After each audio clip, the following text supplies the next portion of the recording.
Change is the law of nature. It is the force that shapes our world, and yet it is the one thing we often resist the most. In the Bhagavad Gita, Lord Krishna speaks to Arjuna about this very truth. The truth that nothing in this world remains the same forever. Change is not an enemy. It is the essence of life itself. Arjuna, the great warrior, was in a moment of deep despair. He was about to face a battle, one that would alter the course of his life forever. He was filled with doubt, fear, and uncertainty.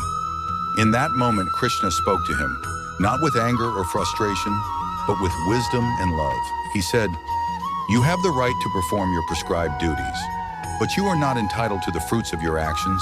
This powerful teaching reminds us that the outcome of our actions is beyond our control. What we can control, however, is how we respond to change. Krishna teaches us to embrace the present moment, to act with integrity, and to accept the natural flow of life. Think about it. We as humans often want to hold on to the past. We fear what might come next. Whether it's in our personal lives, our work, or the world around us, change seems like a constant storm. But Krishna's message is clear. It is not the storm that defines us, but how we navigate through it. Change, my friends, is like the wind. It moves swiftly without warning, but it is not something to fight. If you try to stand against the wind, you will only make the journey harder for yourself. But if you learn to bend with the wind, you will find peace. In the Bhagavad Gita, Krishna shows Arjuna that the key to peace is not in resisting change, but in understanding it as part of the divine order. Let me share a story from my own life. Many years ago, I faced a significant change in my journey. I was at a crossroads, unsure of the path ahead. Everything I knew, everything I had planned, seemed to be falling apart. I feared the unknown, and in my fear, I resisted with all my strength. Then one day, while meditating in silence, the thought came to me, why are you so afraid of change? Why do you resist the very force that makes life possible? It was in that moment of deep reflection that I realized, change is not to be feared, but to be embraced. It is not the change itself that causes suffering, but our attachment to how we think things should be. When we attach ourselves to a fixed idea of how life should be, we create our own suffering. The river cannot resist the rocks in its path. It flows around them, over them, and continues on, and so must we. The river flows because it accepts that change is the only constant. Every day the river changes, sometimes slowly, sometimes quickly, but it never stops, and neither should we.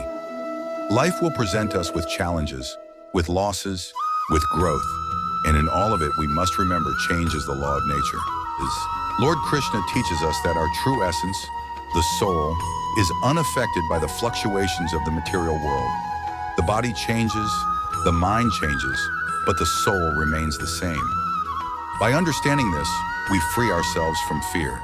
We come to realize that our ability to navigate change with grace and understanding is what defines us. So I ask you today, what changes in your life are you resisting? What would happen if you let go of your need for control and allowed life to unfold as it is meant to? Can you embrace the flow of change, as Krishna taught, and trust that it will lead you to where you need to be? Change is not your enemy. It is the very force that moves you forward. Embrace it, and you will find peace, growth, and wisdom. Remember, life is not about avoiding change. It is about how we respond to it.